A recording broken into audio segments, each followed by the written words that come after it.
तो आने वाले 3 से 4 महीनों में कई सारे क्लाउड किचन बंद हो जाएंगे।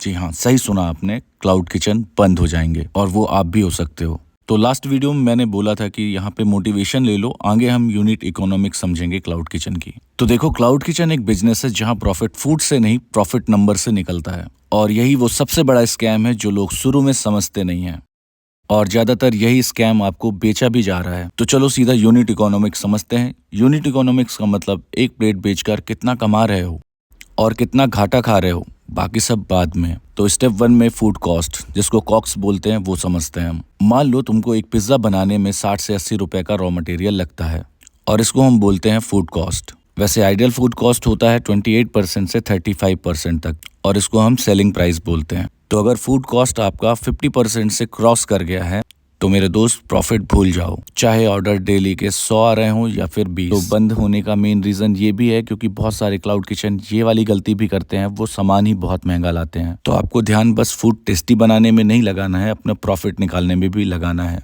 Step 2, packaging.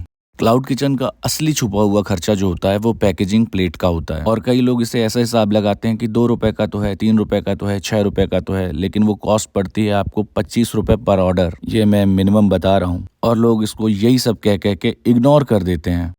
तो मान लो, थोड़ा ज्यादा ही बोलता हूँ, कि अगर तुम्हारा सपना 100 ऑर्डर डेली कंप्लीट करने का है तो तुम्हें डेली 700 से 2500 रुपए तक का नुकसान उठाना पड़ेगा। तो पैकेजिंग को हल्के में मत लेना।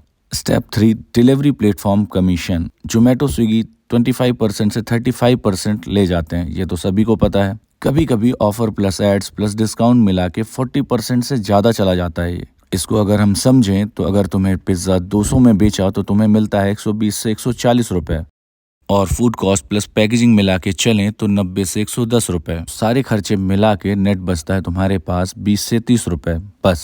और इसी को बोलते हैं यूनिट इकोनॉमिक्स का सच। थोड़ा सा फटी, यही है सच्चाई। चलो स्टेप 4 में आते हैं, थोड़ा और फाड़ते हैं। अगर तुम्हारे पास स्टाफ प्लस रेंट भी है, अगर तुम्हारे पास स्टाफ और रेंट का खर्चा भी है, तो फिर किचन चलाने के लिए हमें चाहिए chef plus helper plus rent plus gas plus electricity. फिर चाहे तुम्हारे एक ऑर्डर आए या फिर 100, ये फिक्स्ड कॉस्ट हर दिन कटता ही है, और इसी को हम बोलते हैं बर्न। तो ये सारे वर्ड्स जो मैं यूज कर रहा हूँ इसे शार्क टैंक में तुमने सुना ही होगा, और इस बर्न को कम करना ही जो शार्क लोग बोलते हैं ना, इसी को असली बिजनेस का स्किल बोलते हैं। तो क्लाउड किचन के लिए प्रॉफिट का फॉर्मूला बताऊं? चलो वो भी सुन लो और कॉपी पेन निकालो और इसे अच्छे से लिख लो। तो profit equal to selling price minus food cost minus packaging minus commission into orders minus staff plus rent plus utilities plus marketing. जब इसका जोड़ घटाना गुणा भाग करोगे तब तुम्हें पता चलेगा कि प्रॉफिट ऑर्डर से नहीं, मार्जिन इनटू ऑर्डर वॉल्यूम से बनता है।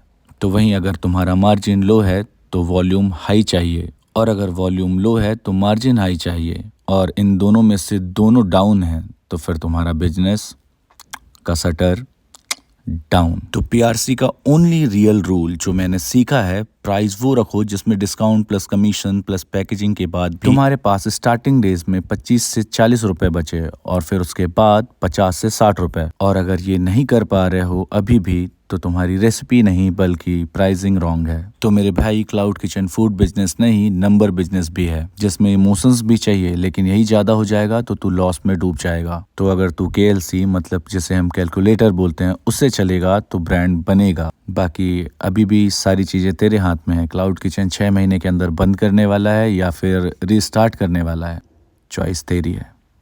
Take care.